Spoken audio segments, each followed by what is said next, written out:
saat yang terindah Tuhan di hadirat-Mu. Oh Yesus,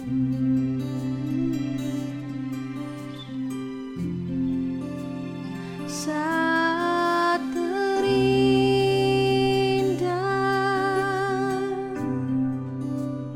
di hadirat-Mu,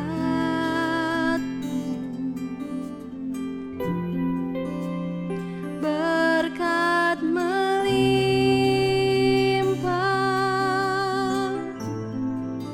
ada padamu.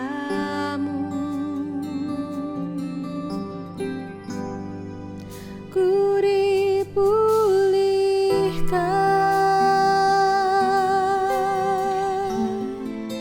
dan dibarui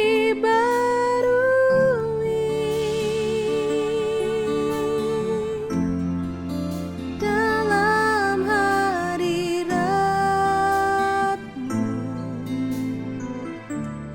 ada sukacita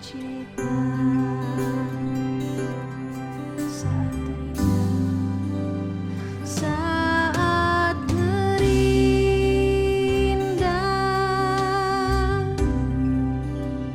di hadirat-Mu,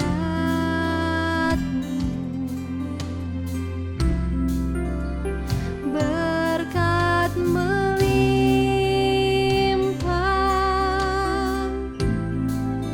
ada padamu.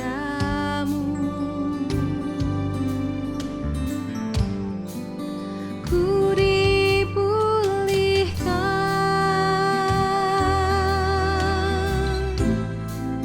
dan dibarui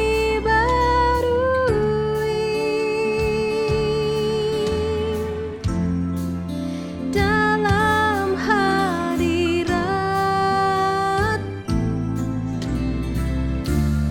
ada sukacita. Lebih sungguh katakan saat terindah, saat terindah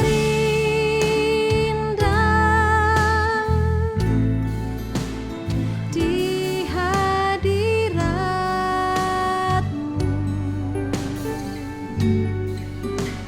berkat melimpah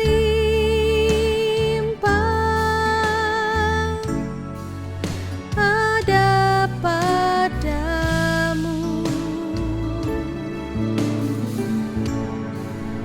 Ku dipulihkan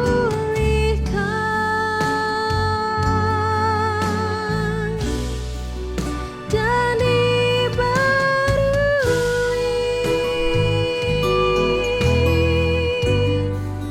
dalam hadirat-Mu,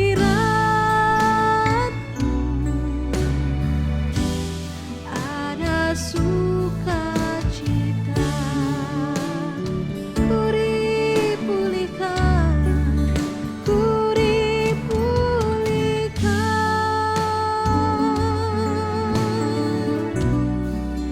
dan dibarui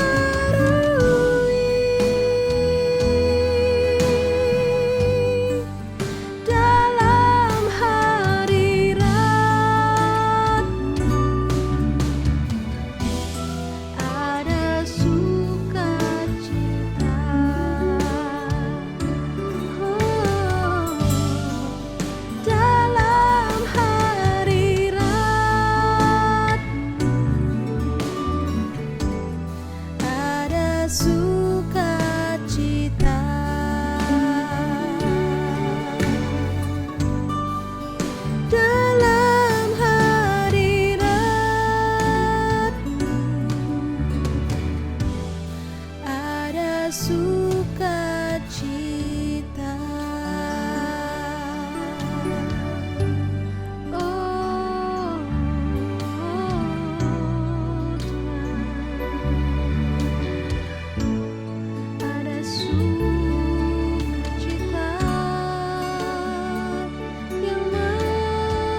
Haleluya, puji Tuhan, salam sejahtera dalam kasih Tuhan Yesus Kristus. Kembali kita akan merenungkan bagian dari firman Tuhan. Kita memperhatikan satu ayat di dalam Mazmur pasal 104 ayatnya yang ke-24. Betapa banyak perbuatanmu ya Tuhan, sekaliannya kau jadikan dengan kebijaksanaan, bumi penuh dengan ciptaanmu. Ketika kita bertamasya ke alam terbuka, misalnya ke pegunungan atau ke pantai lepas, mungkin kita sering berdecak kagum ya, mengatakan, wah indah sekali pemandangannya, indah sekali apa yang Tuhan buat, yang Tuhan ciptakan. Dan memang firman Tuhan katakan bahwa Allah menjadikan alam semesta ini dengan penuh kebijaksanaan dan penuh dengan kesempurnaan. Meskipun ada orang-orang yang diberi kepintaran untuk membuat hal-hal yang baru, yaitu tidak dapat menyamai dengan apa yang Tuhan jadikan. Ya, misalnya saja para ilmuwan, mereka dapat mengkloning ya pada hewan ataupun pada manusia. Mungkin hasilnya menyerupai, tapi tidak dapat menyamai apa yang Tuhan jadikan. Nah, Tuhan membuat dan menjadikan alam semesta ini dengan sempurna dan mengaturnya juga dengan sempurna. Kalau kita perhatikan alam semesta ini berjalan dengan begitu baik. Tidak ada yang bertentangan dan tidak ada yang bertabrakan, saudara. Dan semuanya berjalan dengan baik. Nah, kalau kita memperhatikan begitu besarnya apa yang Tuhan jadikan melalui alam semesta ini dan sesempurna Allah mengatur alam semesta ini, kita dapat melihat itu juga yang Tuhan lakukan dalam kehidupan kita. Dia mengatur hidup kita dengan sempurna. Kalau kita memperhatikan Mazmur pasal 104 ini, di sini menggambarkan betapa besarnya ciptaan yang Tuhan buat dan bagaimana Ia mengaturnya. Dan kita dapat melihat dan mempelajari ada beberapa hal di sini. Yang pertama adalah Allah menentukan tempat. Ya, Allah itu sangat mengenal apa dan siapa yang Dia ciptakan dan tempat yang tepat bagi ciptaannya. Kalau kita perhatikan ayatnya yang ke-16, kenyang pohon-pohon Tuhan, pohon-pohon aras di Libanon yang ditanamnya, di mana burung-burung bersarang, burung ranggung yang rumahnya di pohon-pohon sanobar, gunung-gunung tinggi adalah bagi kambing-kambing hutan, bukit-bukit batu adalah tempat perlindungan bagi pelanduk. Ya, jadi ada tempat-tempat khusus untuk menempatkan ciptaannya. Nah, demikian juga kita yang ada di rumah ya, misalnya kita punya benda-benda khusus yang juga ditempatkan di tempat yang khusus, misalnya saja kompor ya. Tidak mungkin kita menempatkannya di teras atau di kamar mandi ya, tentu kita tempatkan itu di dapur karena ada barang yang mempunyai fungsi yang khusus seperti itu. Nah, kita juga sebagai ciptaan Tuhan, ketika Tuhan memberikan tempat kepada kita, menempatkan kita di satu tempat, memang kita tidak dapat memilih ya. Kita lahir dari keluarga yang seperti apa, ya kita dari suku mana, kita dari negara mana, yaitu kita tidak dapat menentukan ya, itu ketentuan dari Tuhan. Tapi Tuhan punya rancangan melalui kehidupan kita ya untuk orang-orang yang ada di sekitar kita. Dan Tuhan tidak asal menempatkan saja. Kalau kita mengacu pada Kejadian pasal 2 ayat yang ke-15, Tuhan menempatkan Adam di Taman Eden untuk mengusahakan dan memelihara Taman Eden. Artinya ketika kita ditempatkan di satu tempat, ya Tuhan ingin supaya kita berfungsi dengan baik. Allah ingin supaya kita dapat menjadi berguna bagi lingkungan kita, di mana kita berada, di keluarga, di pekerjaan, di lingkungan kita, ya untuk kita menjadi berguna, berfungsi dengan baik dan itu menjadi berkat bagi orang-orang yang ada di sekeliling kita. Nah, Allah menentukan tempat bagi kita dan Allah tidak akan pernah salah ya. Dan yang kedua adalah Allah yang menentukan waktu. Ayat yang ke-19, Engkau yang telah membuat bulan menjadi penentu waktu, matahari yang tahu akan saat terbenamnya. Allah kita bekerja menurut waktunya, bukan waktu kita. Nah, Allah sangat mengerti kapan Dia harus bekerja, saudara. Ya, karena Dia mengetahui apa yang akan terjadi di masa yang akan datang. Sementara kita hanya tahu apa yang terjadi saat ini saja. Untuk beberapa menit kemudian pun kita tidak tahu. Tetapi Allah yang memegang kendali dalam berjalannya waktu dan Dia tahu kapan Dia harus bekerja. Ya, kapan Dia akan menolong kita, kapan Dia akan menjawab doa-doa kita, kapan Dia akan mengangkat kita. Tuhan sangat mengerti waktu yang terbaik dan Tuhan tidak pernah terlambat. Ya, meskipun seolah-olah sepertinya kita melihat sepertinya Tuhan terlambat dalam bekerja. Contohnya di dalam kejadian di mana Tuhan Yesus membangkitkan Lazarus, ya. Bagi orang-orang di sekelilingnya mungkin menganggap bahwa Tuhan Yesus sudah terlambat karena Lazarus sudah mati selama 4 hari. Tapi ada rancangan Tuhan di dalamnya.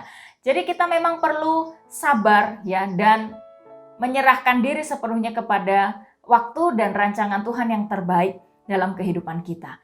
Dan yang ketiga adalah Allah menjamin kehidupan manusia. Kalau saudara perhatikan itu di ayatnya yang ke-10 sampai kepada ayatnya yang ke-15, ya, di situ dijelaskan bagaimana Allah menyediakan apa yang diperlukan bagi ciptaannya. Dan kalau kita lihat di dalam Kejadian, bagaimana Allah menciptakan alam semesta ini dari hari pertama sampai dengan hari yang ke-6. Nah, maka manusia itu diciptakan di hari yang ke-6. Terakhir, ya, diciptakan. Mengapa? Karena ya Tuhan menyediakan semuanya lebih dulu dari hari pertama sampai dengan hari yang ke-6. Nah, Allah menyediakan semuanya dengan baik. Dan Allah sangat tahu apa yang kita perlukan, saudara. Dan sekalipun ya mungkin kita menghadapi banyak kesulitan hari-hari ini, tapi Tuhan tahu yang terbaik. Bahkan burung di udara yang tidak bekerja saja Tuhan pelihara, apalagi kita manusia, ya, ciptaan Tuhan yang mulia, yang menjadi objek kasih-Nya. Tentu Tuhan tidak akan meninggalkan kita. Kita tidak perlu khawatir dengan apa yang akan kita butuhkan hari-hari ini. Karena Allah kita adalah pemilik segala sesuatu. Dia yang memiliki seluruh alam semesta ini. Dan kita tentunya tidak perlu khawatir, ya, karena Allah akan menyediakan apa yang menjadi keperluan kita. Haleluya. Dan melalui alam semesta ini dan bagaimana Allah dengan sempurna mengaturnya, maka kita pun, ya, dapat melihat bagaimana Allah mengatur hidup kita dengan sempurna. Pemazmur berkata di dalam Mazmur 121 ayatnya yang kedua, pertolongan kita adalah dari Tuhan yang menjadikan langit dan bumi. Ketika kita ingat bahwa Allah kita menjadikan langit dan bumi, ada di situ tersirat kuasanya dan kasih setianya bagi kita umat-umat Tuhan. Puji Tuhan, mari kita senantiasa terus berharap kepada Tuhan dan terus menaikkan pujian kita kepada Dia Allah yang besar yang menjadikan langit dan bumi. Puji Tuhan, mari kita bersama bersatu di dalam doa. Bapa di dalam surga, kami bersyukur kepadamu, Allah yang heran, yang berkuasa, yang menjadikan segala sesuatu. Kami bersyukur Tuhan, karena kami memperoleh harapan yang senantiasa diperbaharui dalam Engkau. Kami tidak perlu takut ataupun kami khawatir karena kami adalah kepunyaan-Mu dan Tuhan akan bekerja senantiasa atas kehidupan kami. Terpujilah nama-Mu Tuhan. Kami terima berkat firman-Mu dengan ucapan syukur dalam nama Tuhan Yesus Kristus. Kami berdoa, haleluya, amin. Puji nama Tuhan. Tuhan Yesus memberkati. Haleluya.